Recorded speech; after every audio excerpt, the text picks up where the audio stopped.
responsable de las políticas de alianza pública-privada, público-privada del Estado Nacional. ¿Cómo describiría Sigmund Freud lo definido a este momento, a esta fecha, por el Estado Dominicano en términos de sus objetivos de alianza público-privada?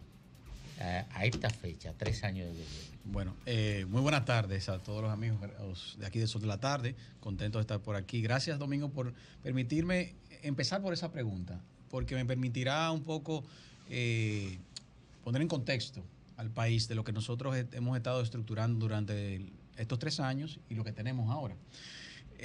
Lo primero es que nosotros llegamos al gobierno con un programa de alianzas público-privadas que existía solamente en literatura, en papel. No había una institución creada, no existía una institucionalidad, sino que a partir del 16 de agosto, cuando el presidente asume, que nos designa a nosotros como director general de alianzas público-privadas, es que se comienza a poner en marcha realmente ese ente regulador y estructurador de las APP.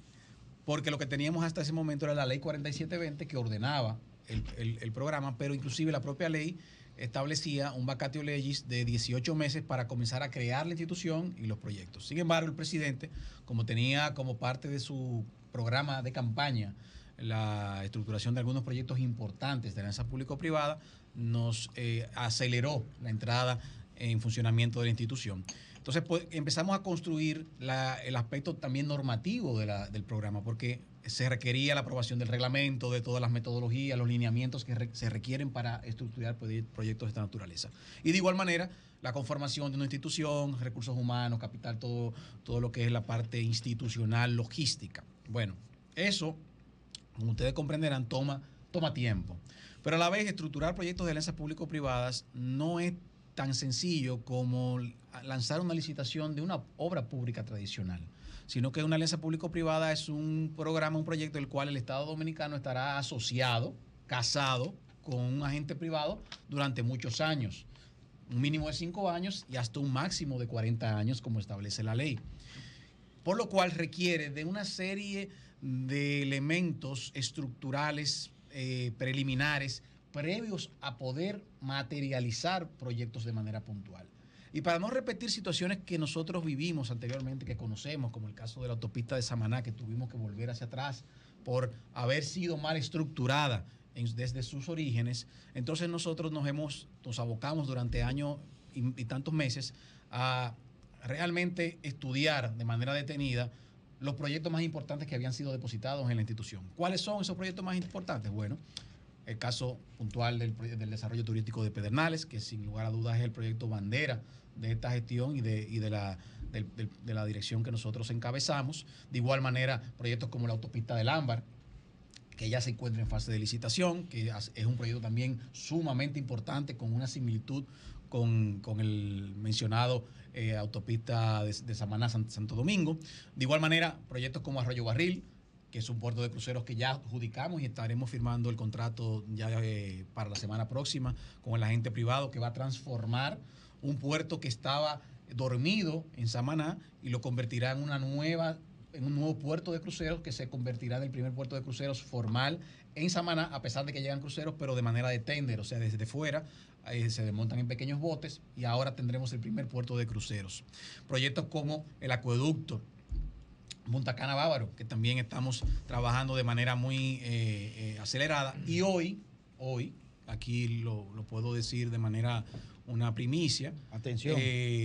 Fue depositado como una iniciativa pública el tren metropolitano de Santo Domingo. Ustedes recordarán que el presidente el mes pasado anunció que se iba a iniciar el proceso para una licitación de lo que debe ser el tren metropolitano, que es el tren que va desde la Máximo Gómez hasta el aeropuerto de las Américas, en 2 etapas. Una primera etapa hasta Santo Domingo Oeste, por los lados de la Avenida Ecológica, y luego conectará con las Américas. Entonces, son proyectos grandes, ambiciosos, proyectos importantes.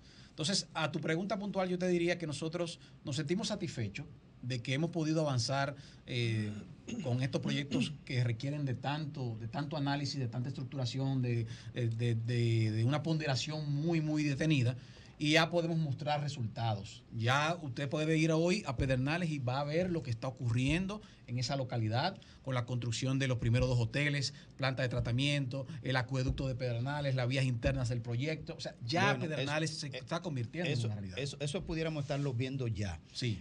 Una que no comprendo bien y una que desconozco.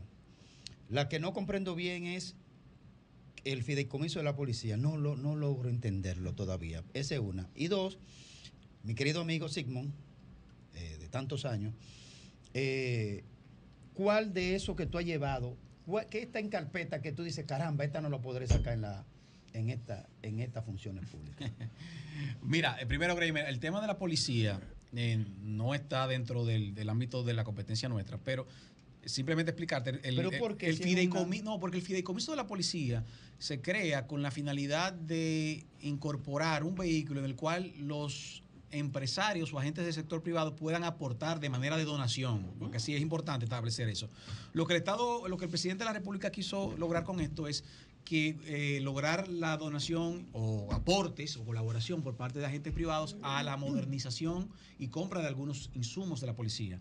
Entonces, para que ese proceso no entrase a las arcas del Tesoro Nacional de la cuenta única, que tiene una serie de procesos burocráticos más complejos que la misma ley lo complejiza y lo hace más difícil, se creó ese fideicomiso, que es parecido al fideicomiso que se creó para fines de los Juegos Centroamericanos. Pero si ha hecho algo con eso, porque yo no he visto nada. No, yo y no sabría si hay algún paralelismo con otra. No sabría decirlo, no puedo dar más informaciones sobre ese tema porque no lo manejo. Ahora, a tu segunda pregunta, ¿qué proyecto nosotros entendemos que al culminar el 2024, agosto, será un proyecto que no podamos sacar? Yo creo que hay proyectos importantes que se quedan en la gatera en materia de energía. Algunos proyectos en materia de movilidad. ¿Energía convencional o...?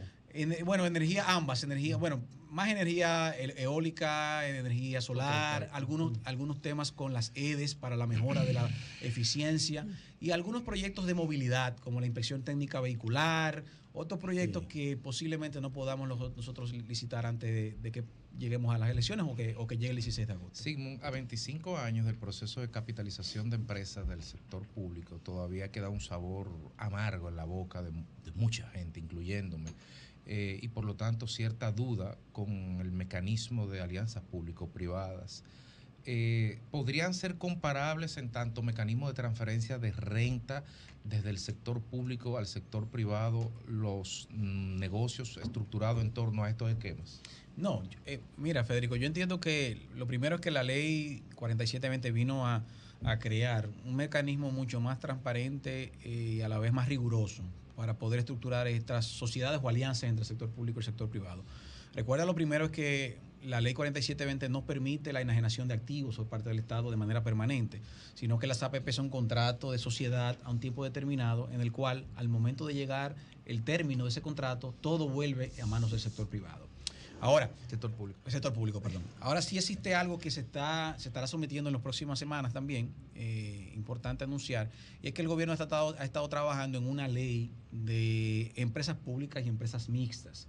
La República Dominicana ha carecido durante muchos años de una legislación que regule cómo se van a manejar este tipo de empresas. Por ejemplo, yo te menciono empresas que han dado resultados positivos, como es Jaina, que ha sido una empresa que en los últimos 20 años ha dejado rentabilidad al Estado Dominicano. Realmente sí. Es una empresa que se ha potencializado, inclusive los activos, el valor de los activos triplica o cuatriplica al momento en el cual se hizo la sociedad público-privada. Pero esa empresa se rige simplemente por la ley de sociedades comerciales, por los estatutos mismos de la empresa, pero no hay una legislación que regule las empresas de capital mixto o de capital puramente público. O sea, ¿cómo llegamos a eso? ¿Cómo la estructuramos?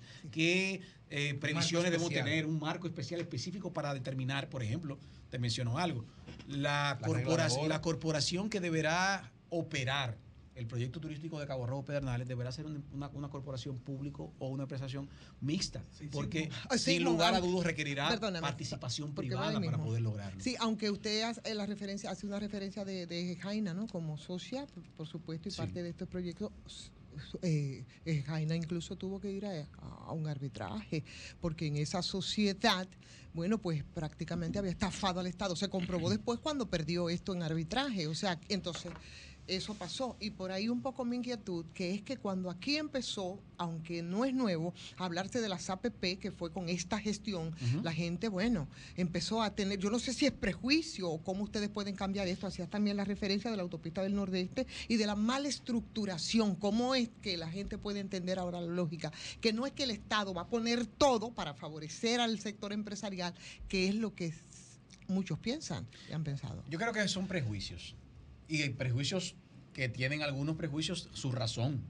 O sea, situaciones que han ocurrido durante muchos años que han lesionado los intereses del Estado, eso sin lugar a dudas.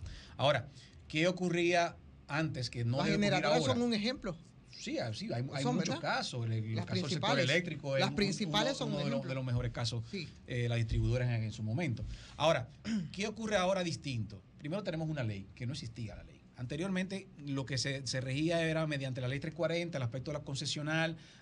Cada uno de estos proyectos tenía una particularidad contractual. En algunos casos se llevaba al Congreso. Si había una mayoría congresual de un partido, simplemente se aprobaba en aquel momento lo que se entendía que era de interés público para ese partido. Pero no había una legislación que transversal pudiera normar todas esas posibilidades de alianza público-privada. Eso es lo primero. Pero lo segundo también, de igual manera, es que esa propia ley establece una serie de procedimientos tan rigurosos que yo no te diría que hace imposible el posible lesión del Estado, pero hace muy complejo que el Estado salga lesionado. ¿Por qué? Porque hay los elementos más importantes como una correcta análisis y distribución de riesgos. ¿Quién asume tal cual cosa?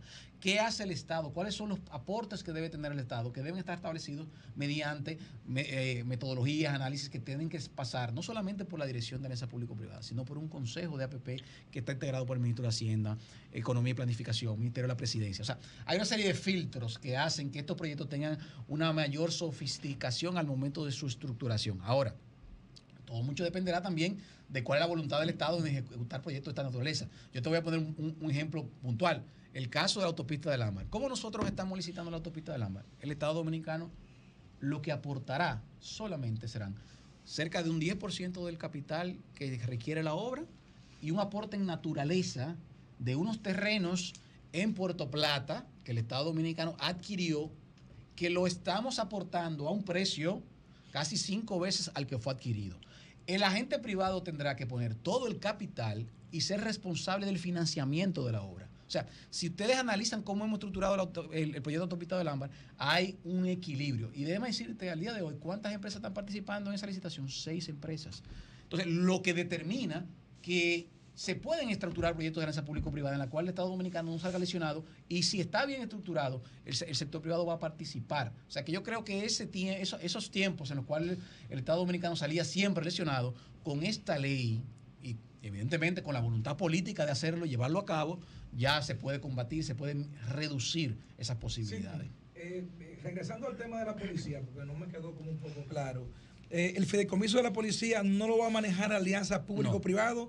¿Quién lo va a manejar y bajo qué criterio entonces? Mira, yo no realmente creo que está bajo la égida del Ministerio de la Presidencia, el Ministerio de Interior y Policía, y hay una unidad técnica, un comité técnico de 4 o 5 ministros, pero realmente ¿Y no violaría la ley que no esté dentro de las atribuciones de alianza público-privada? No, porque ese fideicomiso se creó como fideicomiso, como ejemplo, fideicomiso de Red Vial, que es un fideicomiso apéndice del Ministerio de Obras Públicas, que fue creado como un vehículo autónomo, no estructurado bajo la ley de alianza público-privada, sino con otra modalidad. Entonces, ahí hay un vacío en cuanto a los temas de los fideicomisos, que nosotros con el fideicomiso público, la ley que aprobamos, la 2023, comenzó a solventarse, pero no hay ninguna violación a la ley que no sea manejado por nosotros. Bien, gracias, muchísimas gracias. Pensaba que íbamos a hablar de política, pero... Este hombre es delegado político del PRM, el delegado político del PRM en la Junta. ¿De verdad? Sí. Mira, Él no quería hablar de eso. Pues el mira, padrón de la Junta. Perdóname, padrón una sola, porque ya se nos fue el tiempo. ¿Cómo se va a nos fue, ser? sí, se nos fue el tiempo. Mira, Dar diablo. una sola. Dice Miki Pilarte que recurrirán... Miki López. Miki López. Y Amalia Pilar. Gracias. Miki López, que acudirán al Tribunal Superior Electoral a impugnar la decisión de el PRM de rechazar la participación de Amalia Pilarte en las internas de la organización. Sí. Mira, Domingo, yo soy, además de delegado político del PRM ante la Junta, soy miembro de la Comisión Nacional de Elecciones Internas, que es el organismo que tomó esa decisión. Nosotros analizamos y revisamos la misma, a pesar de que no existe todavía una sentencia condenatoria en contra de esa diputada, que eso debo explicarlo adelante. Nosotros como comisión entendemos que el partido debe cuidarse de llevar como candidato a una persona que tiene un expediente con tan alto perfil, con elementos de prueba que hemos visto que pueden ser objeto de una condena. Ella tiene todo el derecho de recurrir ante el Tribunal Superior Electoral. Nosotros defenderemos nuestra posición ante el Tribunal Superior Electoral y tendremos que acoger la decisión que trae el Tribunal Superior Electoral. Ahora, yo creo que el Tribunal Superior Electoral también tiene que respetar que la misma ley de partidos y la Constitución establece que los partidos políticos tienen autonomía e independencia en cuanto a las normativas internas de la organización. Nosotros no podemos tener candidatos que nos impongan desde fuera. Pero nunca por encima de la Constitución. No, evidentemente. Estoy de acuerdo contigo, Gremio, y por eso dije lo primero, que ella no estaba condenada. Yo empecé con eso.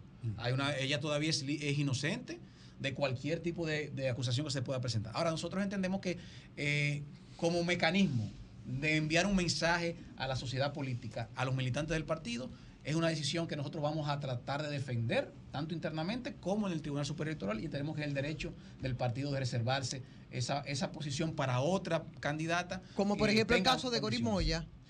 Bueno, el caso, mira, no sé si tú sabes, nosotros como partido hemos sido el único partido que hemos solicitado a todas las instancias nacionales e internacionales que se nos indiquen los precandidatos cuáles son las situaciones que pudieran tener. En el caso de Gorimoya, nosotros enviamos una comunicación a la Procuraduría General de la República con 4 casos puntuales para que la Procuraduría nos informe cuál es el estatus de esos casos, para nosotros también evaluarlo dentro de la Comisión de Elecciones Internas.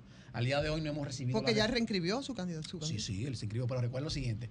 Nosotros recibimos las inscripciones. Todavía no hemos emitido como Comisión de Elecciones Internas la resolución aceptando esas inscripciones. Todavía son todas preliminares hasta que la comisión no emita una resolución definitiva. Gracias, muchísimas gracias de nuevo, Sim, por compartir con nosotros esta tarde.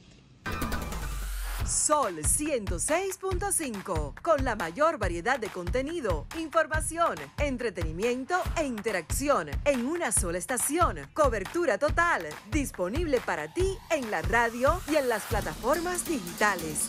Somos Sol 106.5, la más interactiva.